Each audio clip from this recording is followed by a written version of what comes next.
తగ్గేదేలా అని. ఎన్నికల సమయంలో వైసీపీకి చెప్పండి, మేము తగ్గేదే లేదు, కిందకు దించుతామని చెప్పండి. అప్పుడు గడ్డం మీద ఇలా పెట్టి తగ్గేదేలా అప్పుడు చెప్పండి. మీరు ఒక్క చిన్న ట్రాఫిక్ వైలేషన్ చేస్తే మీ మీద కేసులు పడతాయి. ఒక చిన్నపాటి ఒక అధికారి మీద ఏదన్నా ట్రాఫిక్కి మనకి 1 వేలు వెళ్తే మీ మీద కేసులు పెడతారు. మీ హక్కుల కోసం అడిగితే కేసులు పెడతారు. ఫీజు రీయింబర్స్ అంటే ఒక విద్యార్థి అడిగితే ఎమ్మెల్యే కొడతాడు. ఫీజు రీయింబర్స్మెంట్, చదువుకోవడానికి మా కట్టిన ఫీజుని మాకు తిరిగి ఇవ్వడం నా హక్కు. అది ఇమ్మని అడిగితే ఎమ్మెల్యే కొడతాడు. గడప గడపకి కార్యక్రమంలో ఎమ్మెల్యే శ్రీ కన్నబాబు రాజు గారిని ఒక యువకుడు ప్రశ్నించాడు, నాకు ఫీజు రీయింబర్స్మెంట్ రాలేదు అంటే అతను కొట్టాడు.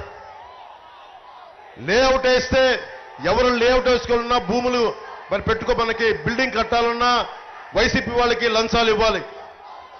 కన్నబాబు రాజు గారికి అందరూ చెప్తా ఉన్నారు, నాకు నియోజకవర్గ ప్రజలంతా చెప్తున్నారు, ఈయన కన్నబాబు రాజు గారు కాదు కన్నాల బాబు గారు అని చెప్తా ఉన్నారు. ఆయన లేఅవుట్లు వేస్తారంట, ఆయన లేఅవుట్లు వేసుకుంటే చుట్టుపక్కల భూములు కూడా కబ్జా చేపెడతారు. ప్రభుత్వం నిషేధితలో ఉన్న 22A ఉన్న భూములు కూడా ఆక్రమించుకొని తన పేరు మీద మార్చుకుంటారని. మనకి సింహాచలం భూముల్లో పంచగ్రామాల్లో ఈరోజు దేవస్థానం భూముల్లో 5 గ్రామాలు ఉన్నాయని చెప్పి ఈ రోజుకి నలుగుతా ఉన్నారు. అలాంటిది స్థానిక ఎమ్మెల్యే కన్నబాబు రాజు గారు సింహాచలం ఆలయ భూమిని ఆక్రమించుకొని ఒక భారీ భవనం నిర్మించుకుంటే దిక్కు లేదు, అడిగేవాళ్ళు ఎవరు లేరు.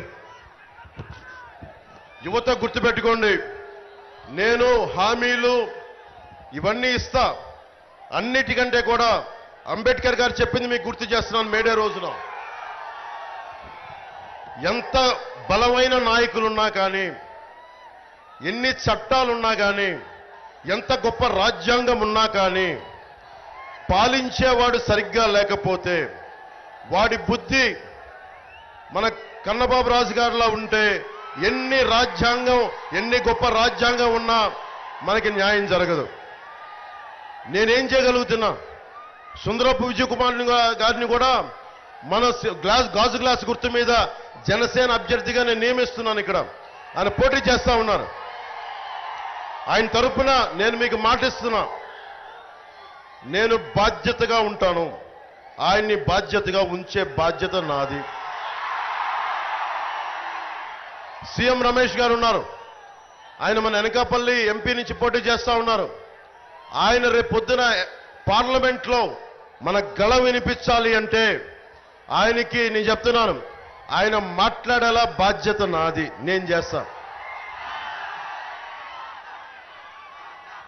మీరేం చేస్తారు మరి? ఒక్క ఛాన్స్ అని చెప్పి వైసీపీ వాళ్ళకి అడిగితే మీరు ఇచ్చేశారు. నేను చాలా సభల్లో చెప్తా ఉన్నా, చాలా సభల్లో ఇక్కడున్న వాళ్ళందరూ ఎంత వయసు ఉంటుంది? ఒక 22-23 ఏళ్ళు, 25 మ్యాక్సిమం. 2019లో మీ వయసు ఎంత ఉండుంటాయి? నీ వయసు 20 ఏళ్ళు. ఇప్పుడు ఎంత వచ్చింది మీకు? 25, 23, 24 ఏళ్ళు చేస్తుంటాయి.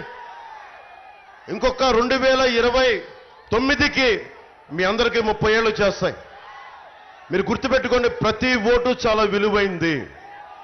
నాకేం సరదా చెప్పండి, మీ అందరి అభిమానం ఉంది. నాకు రోడ్ల మీదకి వచ్చి పోరాటం చేయాల్సిన అవసరం లేదు. నేను కూడా చేతులూపి తగ్గేదే లేనో లేదంటే కూర్చోబెట్టి నాకు లెక్క ఉంది, దానికి నాకు తిక్కు ఉంది, దానికి లెక్క ఉందని చెప్పేసి వెళ్ళిపోవచ్చు, డబ్బులు సంపాదించుకోవచ్చు. మరి శ్రీశ్రీని చదివింది దేనికి? దేవరకొండ బాలగంగాధర్ తిలక్ని చదివింది దేనికి? సగటు మనిషిలా ఉండిపోవడానికి పవన్ కళ్యాణ్ రాలా, సగటు మనిషిలా ఉండిపోవడానికి జనసేన పెట్టలా. సగటు మనిషి కోసం ప్రాణాలు తెగించి ఒక నయ్యవంచకుడితోటి, ఒక గోండాతోటి, ఒక దోపిడీదారుడితోటి పోటీ చేయడానికి నేను ఇక్కడ మీ తరఫున మీ గళమై, మీ గొంతై, మీ గుండె చప్పుడై